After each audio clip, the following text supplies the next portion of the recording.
Bob had asked me to come up and talk about the flu at the fairs that was going on right now and it has been for this summer. I kind of like Dr. Lewis's analogy yesterday of rather than calling pigs mixing vessels, we're calling them the dumping ground for virus, and then occasionally we spill some of that virus back over to the human population, and that's what we're going to talk about here is that spillover.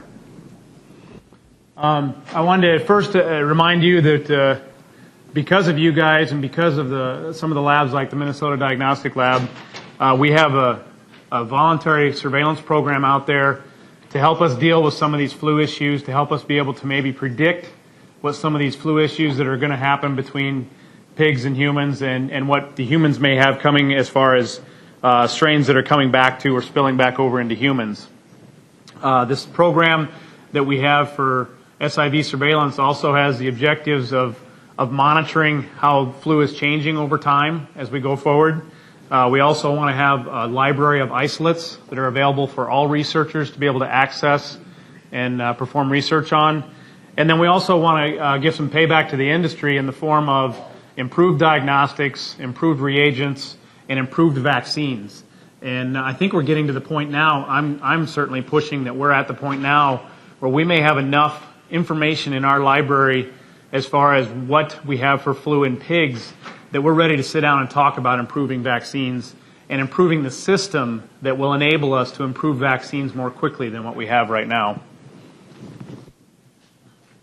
The surveillance streams that we're pulling these out of are threefold. The primary stream and greater than 95% of the samples we have that come into SIV surveillance come through the diagnostic labs, comes through the NALM labs that have agreed to be part of our system as far as surveillance and then a response in the case of a foreign animal disease outbreak. Minnesota Diagnostic Lab is one of those NALM laboratories and has been a large contributor to the number of submissions that we have seen in SIV surveillance. And then we also have two other points of sampling for this surveillance program, one being anywhere where pigs are commingled and we see sick pigs, so feeder pig markets, those types of things. And then another place would be anywhere where we have human outbreak that might be traceable back to a spillover event from pigs back into humans. And that's what we're seeing with these fairs. These are places where we're sampling pigs based on the fact that we've had some spillover events. I wanted to quickly just put up the graph of how we have improved at doing this surveillance. We started back here in 2009. In 2009, we did not have an anonymous option for the program, so producer information would have been tied to all sample results. In October it was basically October of 10, we came up with the anonymous stream, so the producer information was not tied to any results we would have had for SIV surveillance, and as you can see, we took off from that point. And then we have been improving. We've seen the typical dip that we see with flu and swine as we proceed through some of the early summer months, and then as we come back into winter again, we see an increase again. We've seen an increase in submissions. We've seen an increase in both sample finding. The increase in submissions available to SIV surveillance is completely attributed to you guys and your producers because you are offering up your cases as being able to be pulled into SIV surveillance, and that adds to our data. So I thank you for that, and I'm glad that we have seen an improvement as we have developed this anonymous system. Just another way of looking at this, and also just a little bit on the fact that we see H3N2s through this, as well as H1N1s and H1N2s. You can see the overall level. In no way should these numbers be looked at as prevalence. This is what we get volunteered to us. So it's not a prevalence number. It's not a prevalence number by state. It's not a prevalence number by nation. It's just what we get pulled into our system, and it enables us to see at least what's circulating. Maybe not at a particular level, but we can see what's circulating out there in the swine population.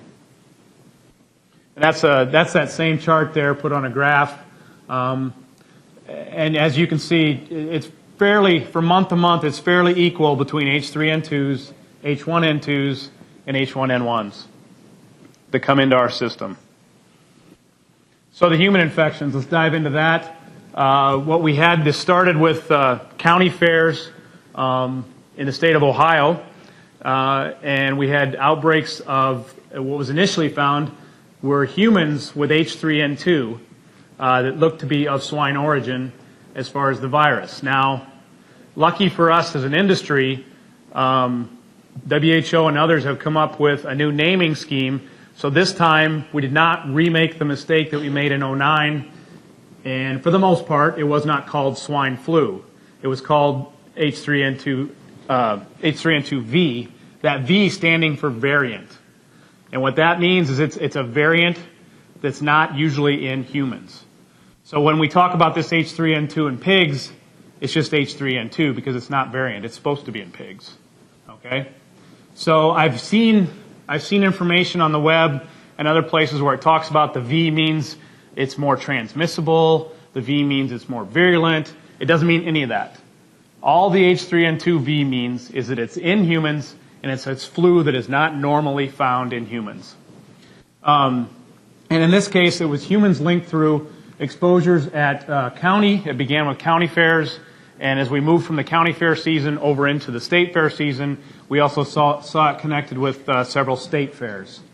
Overall, as of last night, the reports from CDC are 305 people infected with H3N2.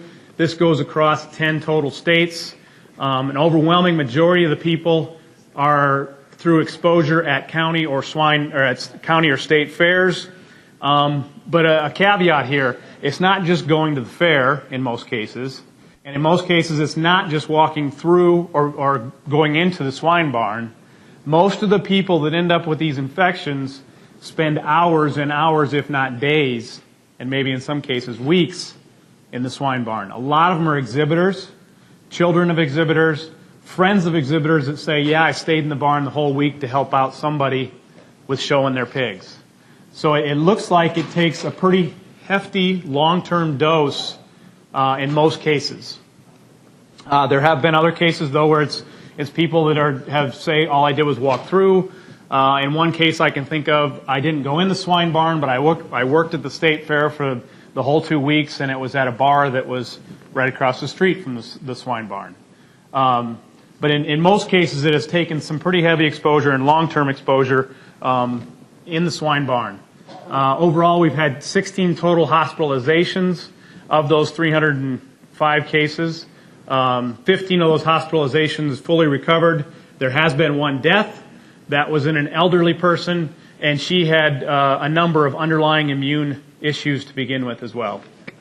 Then also, just more recently, we have seen that in connection with the state fair here in Minnesota, we have had H1N2V cases. This is H1N2 rather than H3N2. H1N2V cases associated with the state fair, found in both pigs at the state fair, and I think there's, as of last night now, they're reporting 4 confirmed cases of H1N2V from the Minnesota State Fair. And last week, 1 case of H1N1 variant was reported in connection with the Missouri State Fair. This was a person, all I've seen in the information is it's a person that worked at the state fair, spent a good amount of time in the swine barn at their state fair. Don't have any pig information, though, from that state fair. All we've got in that case is we've got H1N1V in a person. CDC, once this all started, CDC was heavily involved. Weekly conference calls with them. We stayed in touch.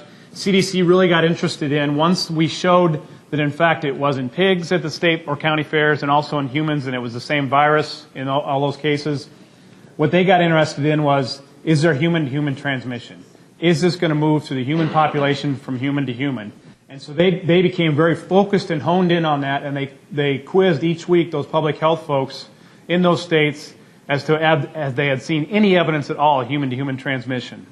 And out of all those cases, at this point, it looks like there might have been 3 that could have been limited human-to-human transmission. And I say limited because what happened was the report is that the person that was at the fair got sick, came home, somebody else that either lived in that home with them or knew them and had been with them also became ill with it and had not gone to any of the fairs. So not direct evidence, but they have 3 very limited human-to-human transmission possibilities, but then it stops. It doesn't go any farther than that at that point. So it doesn't look like it's something that transmits very easily from human to human. We have seen it do previous human-to-human transmissions back in 2011, though. So CDC said there's no reason it wouldn't, but they didn't find much at this time anyway. Let's move on. H3N2V, I just want to make clear that this is a virus that is really more commonly found in swine. It has avian, swine, and human lineage in the virus itself. We talked already about why we call it the V or the variant, and I wanted to make clear too the fact that in swine it's just still H3N2. Okay. H1N2 again has been prolonged contact here at the state fair in Minnesota. 2 of those 4 cases had underlying health issues prior to getting H1N2 here in Minnesota. All have recovered, and to this point, all of these different variant viruses are susceptible to the antivirals. And also to this point, all of these, the H3N2V, the H1N2V, and the H1N1V, all have the pandemic matrix. They have the pandemic matrix from the 2009 H1N1 pandemic. And there is some speculation and a good amount of research that's going on as to what that means. And I'm going to talk just a little bit about that at the end here. So CDC put out public guidance that you may have seen. If not, it's all posted up on their website. I will say this for CDC. With our cooperation and with the cooperation of the industry, CDC really showed a lot of restraint.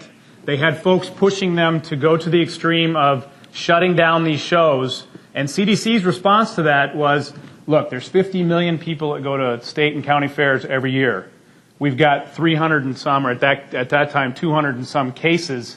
And in all those cases, or in a high majority of those cases, it's either people that spend a lot of time in those barns, or it's people that have underlying immune conditions. So they said, we don't need to go overboard on this at this point. And they didn't. So what they did was they put out recommendations for those that are at high risk. They recommended that they not spend time in the swine barn. They also put out hygiene recommendations. And since that time, I'm not saying this is a response, but since that time, we have seen the number of cases fall off. We're very definitely on the other side of the bell curve. Each week now, I think this week there was 9 new cases. I think the week before that there was 6. But there were weeks that we were getting, 40 or 50 new cases before that.